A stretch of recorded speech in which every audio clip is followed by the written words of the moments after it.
Ribut.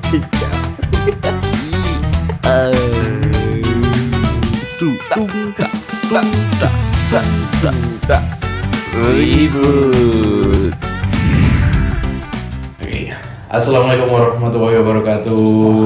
Selamat sore teman-teman. Selamat sore Bapak Ahmad yang di belakang layar. Ini ada satu reveal dari kami ya. Jadi di belakang kamera selama ini ada Bapak Ahmad Hati. Iya, setelah 17 hari menemani kita. Wah, dia tuh setia sekali. Jangan-jangan dia diem, dia yang pintar. Kita biasa aja. Jangan sampai. Minimal meresep sedikit. Betul, dan semoga teman-teman di rumah juga ada resep-resepnya ya Mas Budi. Ada perkembangan sedikit, ada pencerahan sedikit. Oke, selamat sore teman-teman, ketemu lagi dengan saya Budi dan rekan saya Rizal. Kami ribut bersama Gus Najib. Ngobrolin apa ini Mas Budi? Jadi gini Gus nih, dari kemarin dan Bapak Ahmad aman di belakangnya. Ngantuk Bapak Ahmad, udah lapar. Habis ini kita buka barang. Tragedi. Mungkin kekenyangan habis tadi malam selamatan. Gimana? Selamatannya tadi malam Mas Budi? Makanya spektakuler. Tetap mie sama telur gitu ya. Telur apa? Telur kerbau. Nah itu dari kemarin kan kita kayak syukuran kalau di tempat saya namanya metoake. Nah di situ kita kan keluar kayak makan bersama. Kalau di masjid itu Mas. Di masjid ya. Di masjid terus bareng-bareng kan. Di situ kan kita juga menjadi makhluk sosial juga, yang menjalani agama juga. Jadi kita ada hubungan dengan tetangga lah, ada apa kan. Jadi kita tukar-tukar makanan gitu. Ya. Nah, kayak bahasa Indonesianya, ini aku ada ini ada ini ya. Kan itu spesial banget Mas. Enggak menjawab ini ada ini. Langsung aja kita bahas topik. Oke. Jadi sekarang kita akan membahas gini Gus tentang hubungan vertikal dan horizontal. Nah, hablum minanas dan hablum minallah. Karena terkadang kan orang yang dia nun sewu, dia udah terlalu khusyuk sampai dia tuh nun sewu juga. Ini disclaimer ya, kita bukan apa-apa, cuman dia agak menganggap makhluk sesama tuh malah remeh. Yang penting hubungan saya dengan sama pencipta tuh baik. Dan kebalikannya juga ada. Betul, seperti itu. Dia yang diperbudak pekerjaan, diperbudak jabatan, nun sewu lagi Wanita juga. Kenapa ke wanita? Jadi nggak apa-apa, wanita kan juga manusia. Iya, kan kita masuk hablum minanas. Kita harus bertahan cara memahami karena kita awam sekali dengan dia. Cara memahami, cara menyeimbangkannya Gus. Sama misal Gus ada tips-tips biar gimana caranya tuh kita bisa menjadi makhluk yang taat, takwa, mulia. Seperti itu. Mungkin kita langsungkan saja kita dengarkan dari Gus Najib. Jadi memang kewajiban kita punya tanggung jawab juga, itu vertikal dan horizontal. Maaf saya balik ya, hablum minallah dulu, kemudian hablum minannas. Jadi kita harus seimbang lah, karena perkara-perkara yang dianggapnya itu dunia bisa menjadi akhirat dan kebalikannya. Maka bagaimana cara kita memaknai hubungan kita kepada Allah Subhanahu wa taala harus sesuai dengan syariat tuntunan yang telah Nabi kita ajarkan. Itu sudah pokok itu. Jadi intinya kita diperintah untuk sholat, ayo melaksanakan sholat. Allah itu zat yang maha semau gue, saya pernah bilang seperti itu. Allah itu mempunyai sifat Rahman Rahim. Makanya dalam bersyariat kita itu semua yang dilarang harus dengan berbagai macam cara kita harus menghindari. Tapi hubungan dengan kewajiban kita lakukan semampunya.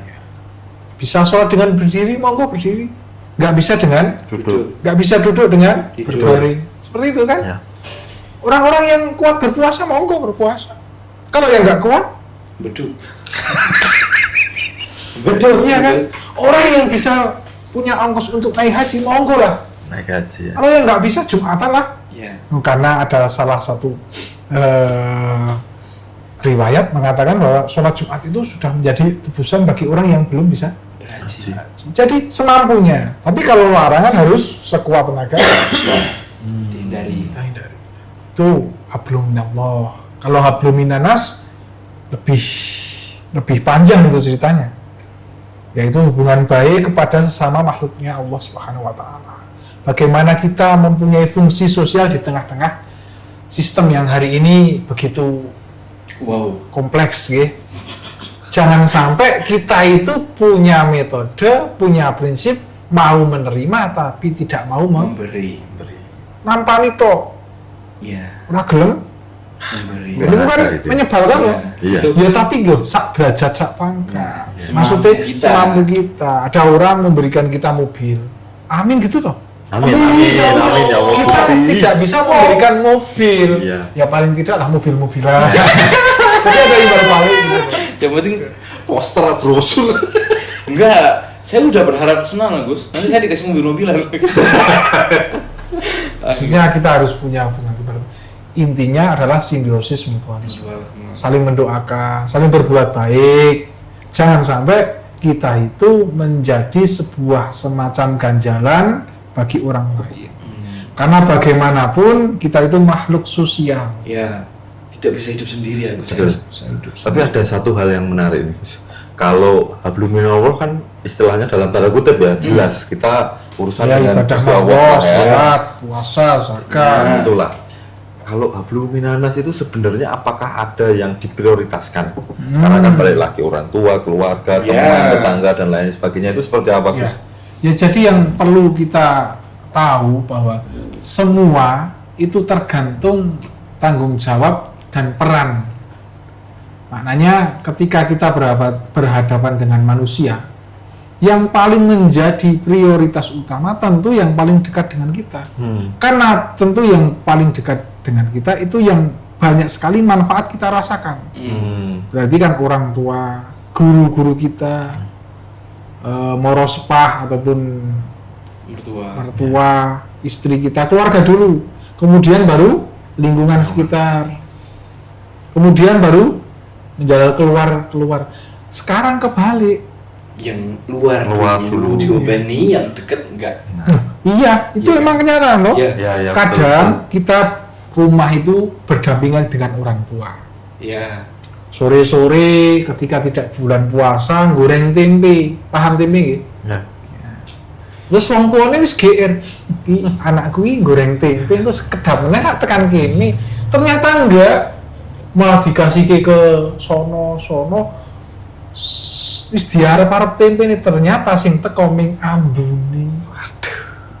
Kadang-kadang kita posting makanan dianggap itu perkara remeh ya kan? Ya. Hanya bakso berapa lah paling mahal 15 itu.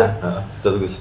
Ternyata bagi orang yang sedang tipis melihat story Anda menjadi sebuah ya Allah, bakso ya Allah. Jangan santai-santai aja tuh. Iya. Posting ada kopi, ada rokok Marlboro, ada lintingan. Urip kok penake kok ngene ya. Tapi bagi orang yang maaf, kuli bangunan, Iya. mandornya pergi, nggak tanggung jawab, kemudian melintingnya dengan sesubek koran. Jangan menafikan itu loh, Iya. terus wifi-nan nempel nang tangga nih nonton postingan jenengan, walah, sakitnya seperti apa? Maknanya semua yang kita lakukan harus punya niat yang baik. Kalau tahadus bini mah boleh, aku sparingi warna-warna karo Gusti Allah, aku tak posting niatnya.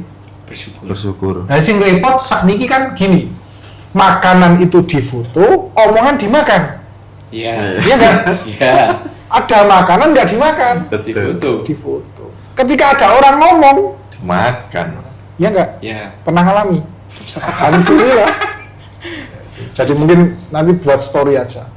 Orang sekarang unik, makanan difoto, omongan Dimakan. Wah, kata-kata hari ini Gus. Kata-kata nih hari ini kan.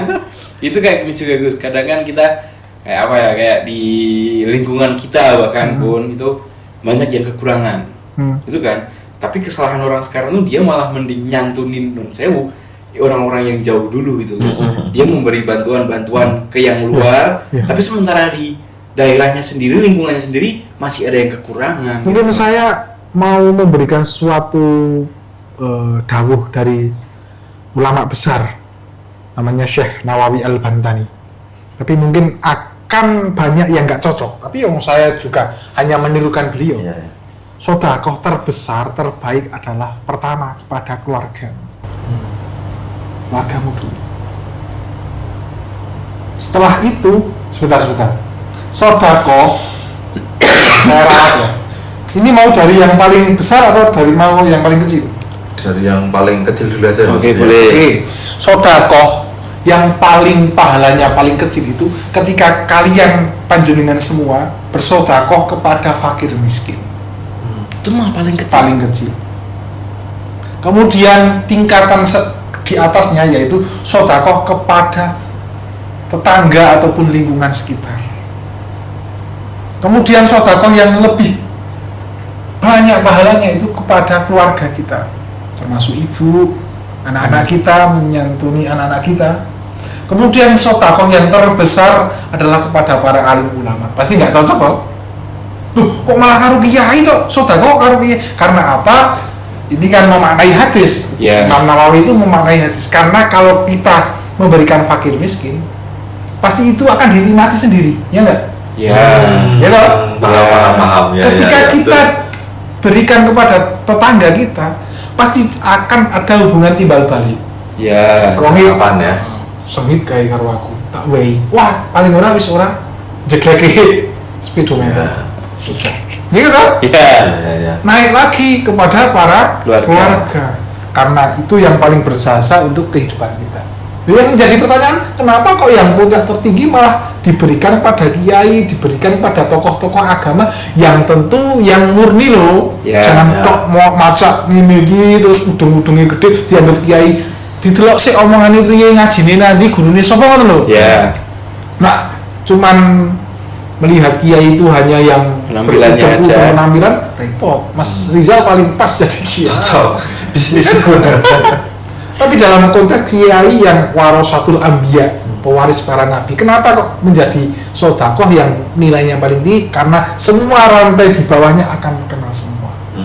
Kiai itu kalau dapat pewaris para nabi yang sesungguhnya ya, pasti nanti ada jatah untuk fakir miskin. Entah itu langsung ataupun tidak langsung.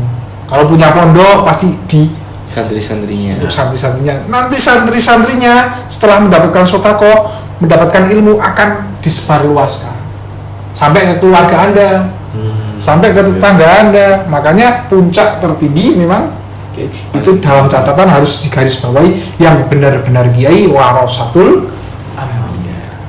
Ya mungkin karena banyak banyak yang nggak setuju. Soalnya kebanyakan sekarang kan ulama yang seperti itu dia udah pada mampu gitu Gus. Ya memang, nah ini menarik, Ya kan? menarik ini, menarik. Nah, Karena kiai itu serba salah Mas. gimana Gus?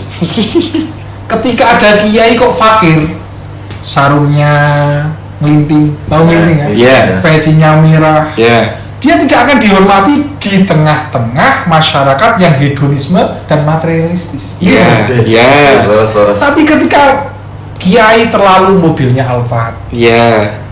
fashionnya pokoknya yang paling Jos. high, Nah. tinggi, pasti juga kan kiai katanya tidak boleh terlalu duniawi kok. Nah itu kan makanya serba salah.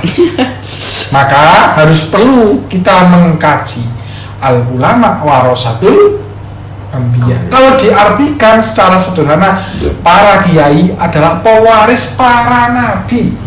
Bukan pewaris Nabi Muhammad, bukan pewaris Nabi Isa, bukan pewaris Nabi Musa, tapi para nabi. Loh, nabi itu ada yang kaya, ada yang fakir, ada yang jadi raja, ada yang menyendiri. Maknanya apa? Kalau ada kiai kok sugih, oh mungkin itu warisan Nabi. Nabi Sulaiman. Ada kiai kok menyendiri, jarang bisa ditemui. Nabi Khidir, ya kan? Nabi kok fakir, Nabi Ayub sakit-sakitan, Nabi Ayub. Nabi kok berdagang, kiai kok dagang mulu. Oh itu kan Nabi kita Muhammad juga Berdagang. Nabi kok sakti, Nabi Daud. Nabi kok suaranya bagus, Nabi Daud. Nabi kok ganteng. Nabi kok uringan, guala, Nabi Nuh. Tapi kok ganteng ya? Nabi kok ganteng, Nabi Yusuf. Yusuf. Makanya kita harus kalau melihat kiai yang kok sederhana, oh warasatul anbiya berarti ini mungkin gambaran dari Nabi siapa? Ini kok nabinya kok guala uringan, mungkin itu Nabi. Ini gitu. Jadi kita ya memang kalau sekarang mungkinlah bebas berpendapat. Ya. Tapi yang saya utarakan ini ada sumbernya, ada dasarnya, ada dalilnya, maka ketika tambah ilmu kita akan lebih arif dan bijaksana. Walaupun tidak menutup kemungkinan banyak kiai-kiai yang sudah melanceng, tapi itu bukan ranah kita untuk menghakimi. Ya. Karena apa? Lihatlah peristiwa Nabi Yusuf dan Siti Zulaikha. Paham ya? Siti Zulaikha itu menjadi objek sasaran doa ketika kita melaksanakan ijab kabul. Gitu. Ketika ada pernikahan pasti ya Allah jadikanlah suami istri ini seperti halnya Nabi Yusuf dan Zulaikha. Padahal track recordnya dulu kan selingkuh gitu. Siti Zulaikha itu adalah istri dari pembesar, gitu. Kemudian mau memperkosa Nabi Yusuf. Elek banget riwayatnya. Tapi setelah bertobat bahkan menjadi tujuan idola. Paham nggak? Kita buka sejarah. Itu baru tahu. Maknanya apa? Baru tahu. Maknanya apa? Kita jangan pernah menghakimi orang sebelum orang itu final. Ada kiai masih muda kok mainan Vespa, mainan motor, biarkan. Oh itu, ya bukan saya membela dia, bukan. Orang-orang yang dulunya menjadi seorang pelakor, gitu, sekarang menjadi sasaran untuk berdoa. Jadi kita belum final. Berarti kan kesimpulannya sebenarnya kita harus memahami dulu. Yang paling penting kan siapa gurunya gitu. Kalau urusan apa namanya dia seneng motor, dia seneng apa itu kan manusiawi yang kita juga alami juga. Komen-komen kan biasa ini kok kedunya ini kok. Bahkan ada bahasa yang ya mungkin itu memang benar tapi nggak pantas lah.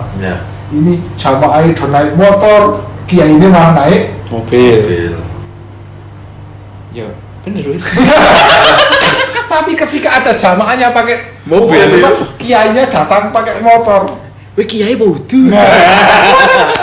Maka masalah. Hidup serba salah. Bisa berarti gini aja Gus. Naik karpet terbang.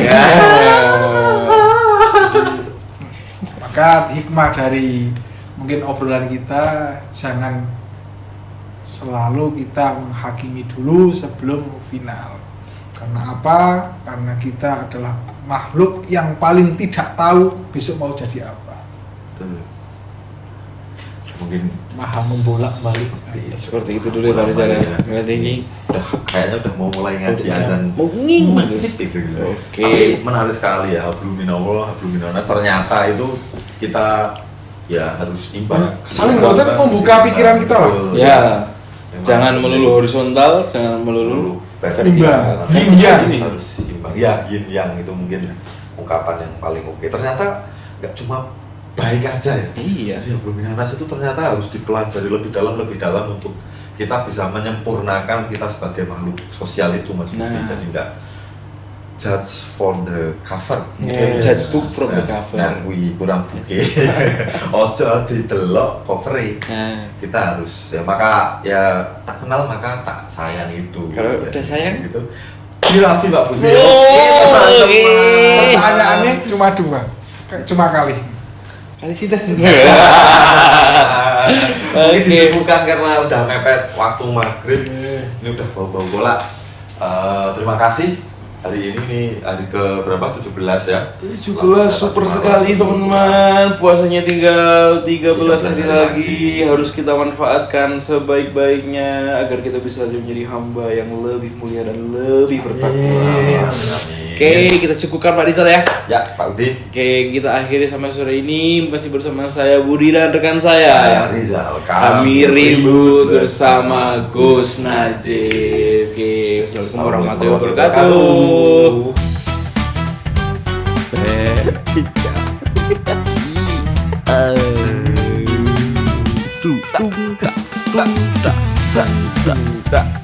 Ribut.